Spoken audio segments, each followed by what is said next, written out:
जय श्री कृष्णा, राधे राधे।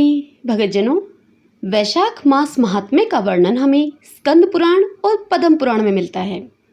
वैशाख महात्म्य श्रोत जी ने नैमिषारण्य तीर्थ में आए हुए 88,000 ऋषियों को सुनाया था। सबसे पहले इस वैशाख मास महात्म्य को भगवान विष्णु जी ने लक्ष्मी जी को सुनाया था, जिसे ब्रह्मा जी ने भी सुना, और फिर बाद में ब्रह्मा जी ने यही महात्म्य नारद जी को सुनाया, और फिर नारद जी ने यही महात्म्य वैशाख मास महात्म्य राजा अम्बरीश को बताया था। हम सब भी वैशाख के इसी पावन मास में पद्म पुराण और स्कंद पुराण दोनों पुराणों में वर्णित इस पावन कथा को सुनेंगे। इस पवित्र कथा को सुनने मात्र से भगवान विष्णु प्रसन्न होते हैं और सुनने वाले की हर इच्छा को पूर्ण करते हैं। इसलिए हम हर रोज नियम से इस कथा का एक अध्याय प्रतिदिन सुना करेंगे। तो आइए भगतजनों, यह शुरुआत आज से हम पद्म पुराण में वर्णित प्रथम अध्याय भगवत भक्ति के लक्षण तथा वैशाख स्नान की महिमा इस कथा से करते हैं। सब बोल के विष्णु भगवान की जय। ओम नमो भगवते वासुदेवाय। ओम माधवाय नमो नमः। राजा अम्बरीश बोले, नारद जी से बोले, हे मुनिश्रेष्ठ, आपने बड़ी अच्छी बात बताई, इसके लिए आपको धन्यवाद है। आप संपूर्ण लोकों पर अनुग्रह करने वाले हैं। आपने भगवान विष्णु के सगुण और निर्गुण ध्यान का वर्णन किया। अब आप भक्ति का लक्षण बतलाइए। साधुओं पर कृपा करने वाले हैं महर्षि, मुझे यह समझाइए कि किस मनुष्य को कब, कहाँ और किस प्रकार की भक्ति करनी चाहिए। सूत जी कहते हैं, राजाओं में श्रेष्ठ महाराज अम्बरीश के यह वचन सुनकर देवऋषि नारद जी को बड़ी प्रसन्नता हुई। वे उनसे बोले, हे राजन, सुनो, भगवान की भक्ति समस्त पापों का नाश करने वाली है। मैं तुमसे उस भक्ति का भली भांति वर्णन करता हूँ। भक्ति अनेक प्रकार की बताई गई है, मानसी, वाचिकी, कायिकी, लौकिकी, वैदिकी और आध्यात्मिकी। ध्यान, धारणा, बुद्धि तथा वेदार्थ के चिंतन के द्वारा जो विष्णु को प्रसन्न करने वाली भक्ति की जाती है, उसे मानसी भक्ति कहते हैं। दिन रात अविश्रांत भाव से वेद मंत्रों के उच्चारण, जप तथा आरण्यक आदि के पाठ के द्वारा जो भगवान की प्रसन्नता का संपादन किया जाता है, उसका नाम वाचिकी भक्ति है। व्रत, उपवास और नियमों के पालन तथा पांचों इंद्रियों के संयम के द्वारा की जाने वाली आराधना, अर्थात शरीर से साध्य होने के कारण काय की भक्ति कही गई है। यह सब प्रकार की सिद्धियों का संपादन करने वाली है। पाद, अर्घ आदि उपचार, नृत्य, वाद, गीत, जागरण तथा पूजन आदि के द्वारा जो भगवान की सेवा की जाती है, उसे लौकिकी भक्ति कहते हैं। ऋग्वेद, यजुर्वेद और सामवेद के जप, संहिताओं के अध्ययन आदि तथा हविष्य की आहुति, यज्ञ आदि के द्वारा की जाने वाली उपासना का नाम वैदिकी भक्ति है। विज्ञ पुरुषों ने अमावस्या, पूर्णिमा तथा विषुव अर्थात तुला और मेष की संक्रांति आदि के दिन जो योग करने का आदेश दिया है, वह वैदिकी भक्ति का साधक है। अब मैं योगजन्य आध्यात्मिक भक्ति का भी वर्णन करता हूँ। सुनो, योगज भक्ति का साधक सदा अपनी इंद्रियों को संयम में रखकर प्राणायाम पूर्वक ध्यान किया करता है। विषयों से अलग रहता है। वह ध्यान में देखता है कि भगवान का मुख अनंत तेज से उद्दीप्त हो रहा है। उनकी कटी के ऊपरी भाग तक लटका हुआ यज्ञोपवीत शोभा पा रहा है। उनका शुक्ल वर्ण है, 4 भुजाएं हैं, उनके हाथों में वरद एवं अभय की मुद्राएं हैं। वे पीत वस्त्र धारण किए हुए हैं तथा उनके नेत्र अत्यंत सुंदर हैं। वे प्रसन्नता से परिपूर्ण दिखाई देते हैं। हे राजन, इस प्रकार योग युक्त पुरुष अपने हृदय में परमेश्वर का ध्यान करता है। जैसे प्रज्वलित अग्नि काष्ठ को भस्म कर डालती है, उसी प्रकार भगवान की भक्ति मनुष्य के पापों को तत्काल दग्ध कर देती है। भगवान श्री विष्णु की भक्ति साक्षात सुधा का रस है, संपूर्ण रसों का एकमात्र सार है। इस पृथ्वी पर मनुष्य जब तक उस भक्ति का श्रवण नहीं करता, उसका आश्रय नहीं लेता, तभी तक उसे सैकड़ों बार जन्म, मृत्यु और जरा के आघात से होने वाले नाना प्रकार के दैहिक दुख प्राप्त होते हैं। यदि महान प्रभावशाली भगवान अनंत का कीर्तन और स्मरण किया जाए, तो वे समस्त पापों का नाश कर देते हैं। ठीक उसी तरह जैसे कि वायु मेघ का तथा सूर्य देव अंधकार का विनाश कर डालते हैं। हे राजन, देव पूजा, यज्ञ, तीर्थ स्थान, व्रतानुष्ठान, तपस्या और नाना प्रकार के कर्मों में भी अंतःकरण की वैसी शुद्धि नहीं होती जैसे कि भगवान अनंत का ध्यान करने से होती है। हे नरनाथ, जिनमें पवित्र यश वाले तथा अपने भक्तों को भक्ति प्रदान करने वाले विशुद्ध स्वरूप भगवान श्री विष्णु का कीर्तन होता है, वे ही कथाएं शुद्ध हैं तथा वे ही यथार्थ, वे ही लाभ पहुंचाने वाले और वे ही हरि भक्तों के कहने सुनने योग्य होती हैं।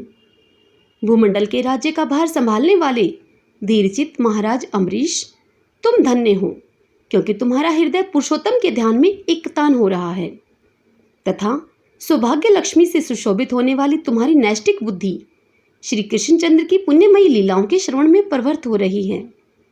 हे भूपते, भक्तों को वरदान देने वाले अविनाशी भगवान श्री विष्णु की भक्ति पूर्वक आराधना किए बिना अहंकारवश अपने को ही बड़ा मानने वाले पुरुष का कल्याण कैसे होगा भला? भगवान माया के जन्मदाता हैं, उन पर माया का प्रभाव नहीं पड़ता। साधु पुरुष उन्हें भक्ति के द्वारा ही प्राप्त करते हैं। इस बात को तुम भी जानते हो। हे राजन, धर्म का कोई भी तत्व ऐसा नहीं है जो तुम्हें ज्ञात न हो। फिर भी जिनके चरण ही तीर्थ हैं, उन भगवान की चर्चा का प्रसंग उठाकर जो तुम उनकी इस सरस कथा को मुझसे विस्तार के साथ पूछ रहे हो, उसमें यही कारण है कि तुम वैष्णवों का गौरव बढ़ाना चाहते हो, मुझ जैसे लोगों को आदर दे रहे हो। साधु संत जो एक दूसरे से मिलने पर अधिक श्रद्धा के साथ भगवान अनंत के कल्याण में गुणों का कीर्तन और श्रवण करते हैं, इससे बढ़कर परम संतोष की बात तथा समुचित पुण्य मुझे और किसी भी कार्य में दिखाई नहीं देता। हे राजन, ब्राह्मण, गौ, सत्य, श्रद्धा, यज्ञ, तपस्या, श्रुति, स्मृति, दया, दीक्षा और संतोष, ये सब श्री हरि के स्वरूप हैं।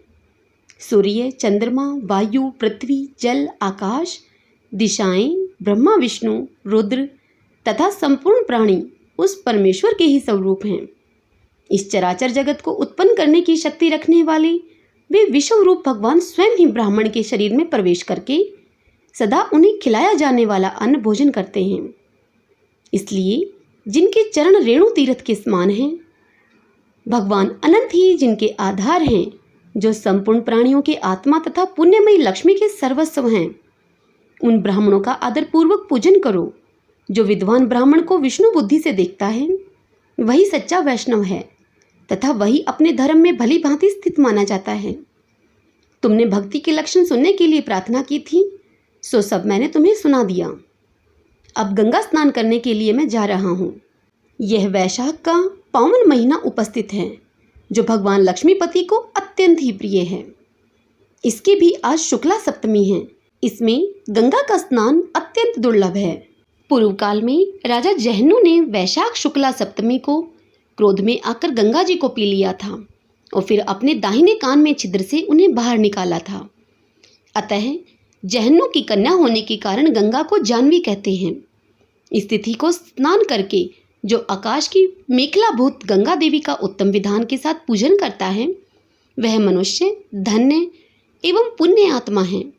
जो वैशाख शुक्ला सप्तमी को विधि पूर्वक गंगा में देवताओं और पितरों का तर्पण करता है, उसे गंगा देवी कृपा दृष्टि से देखती हैं तथा वह स्नान के पश्चात सब पापों से मुक्त हो जाता है।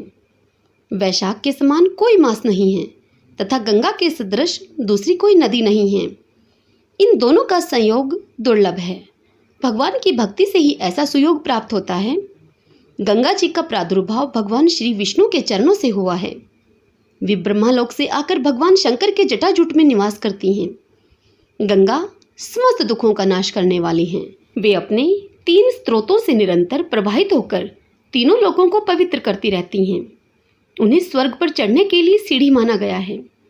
वे सदा आनंद देने वाली, नाना प्रकार के पापों को हरने वाली, संकटों से तारने वाली, भक्तजनों के अंतःकरण में दिव्य प्रकाश फैलाने की लीला से सुशोभित होने वाली, सगर के पुत्रों को मोक्ष प्रदान करने वाली, धर्म मार्ग में लगाने वाली तथा 3 मार्गों से प्रवाहित होने वाली हैं।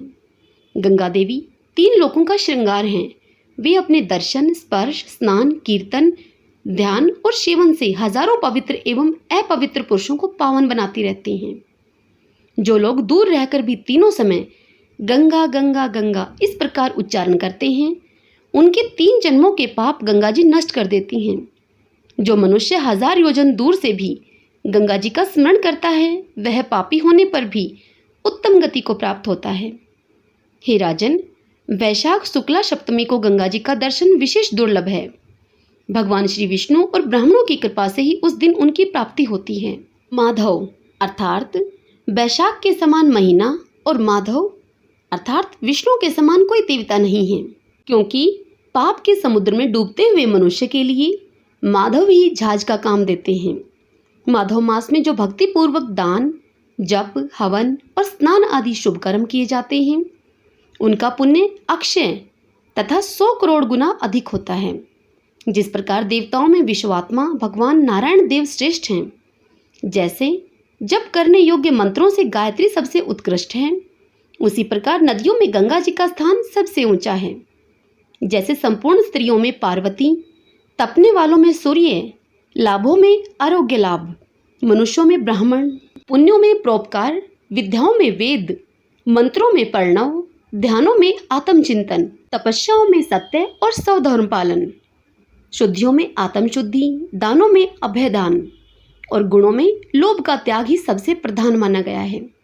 उसी प्रकार सब मासों में वैशाख मास अत्यंत श्रेष्ठ है। पापों का अंत वैशाख मास में प्रातः स्नान करने से होता है। अंधकार का अंत सूर्य के उदय से तथा पुण्यों का अंत दूसरों की बुराई और चुगली करने से होता है। हे राजन, कार्तिक मास में जब सूर्य तुला राशि पर स्थित हो, उस समय जो स्नान, दान आदि पुण्य कर्म किया जाता है, उसका पुण्य प्रार्थ गुना अधिक होता है। माघ मास में जब मकर राशि पर सूर्य हो तो कार्तिक की अपेक्षा भी 1000 गुना उत्तम फल होता है। और वैशाख मास में मेष की संक्रांति होने पर माघ से भी 100 गुना अधिक पुण्य होता है। वे ही मनुष्य पुण्य आत्मा और धन्य हैं जो वैशाख मास में प्रातःकाल स्नान करके विधि विधान से भगवान लक्ष्मीपति की पूजा करते हैं। वैशाख मास में सवेरे का स्नान, यज्ञ, दान, उपवास, हविष्य भक्षण तथा ब्रह्मचार्य का पालन, ये महान पातकों का नाश करने वाले हैं। हे राजन, कलयुग में वैशाख की महिमा गुप्त नहीं रहने पाएगी, क्योंकि उस समय वैशाख स्नान का महात्म्य अश्वमेध यज्ञ के अनुष्ठान से भी बढ़कर है। कलयुग में परम पावन अश्वमेध यज्ञ का अनुष्ठान नहीं हो सकता। उस समय वैशाख मास का स्नान ही अश्वमेध यज्ञ के समान विहित है। कलयुग के अधिकांश मनुष्य पापी होंगे, उनकी बुद्धि पाप में ही आसक्त होगी। अतः वे अश्वमेध के पुण्य को, जो स्वर्ग और मोक्ष रूप फल प्रदान करने वाला है, उसे नहीं जान सकेंगे। उस समय के लोग अपने पापों के कारण नरक में पड़ेंगे। अतएव कलयुग के लिए अश्वमेध का प्रचार कम कर दिया गया, अर्थात उसके स्थान पर वैशाख मास के स्नान का विधान किया गया। हरिओम तत्सत। भगतजनों, पद्म पुराण में वर्णित यह प्रथम अध्याय की कथा यहीं संपूर्ण होती है। इससे आगे की कथा हम कल सुनेंगे। सब बोलिए विष्णु भगवान की जय। ओम नमो भगवते वासुदेवाय। ओम माधवाय नमो नमः। भगतजनों, यदि आपको मेरे द्वारा सुनाई हुई पद्म पुराण में वर्णित यह कथा पसंद आई हो, वैशाख मास महात्म्य पसंद आया हो, तो इस वीडियो को लाइक करें और कमेंट बॉक्स में ओम श्री कृष्णाय अवश्य लिखें। और मुझे यह भी बताइए कि आपको यह अध्याय सुनना कैसा लग रहा है। मेरा ये प्रयास आपको पसंद आया या नहीं। जय श्री कृष्णा। राधे राधे।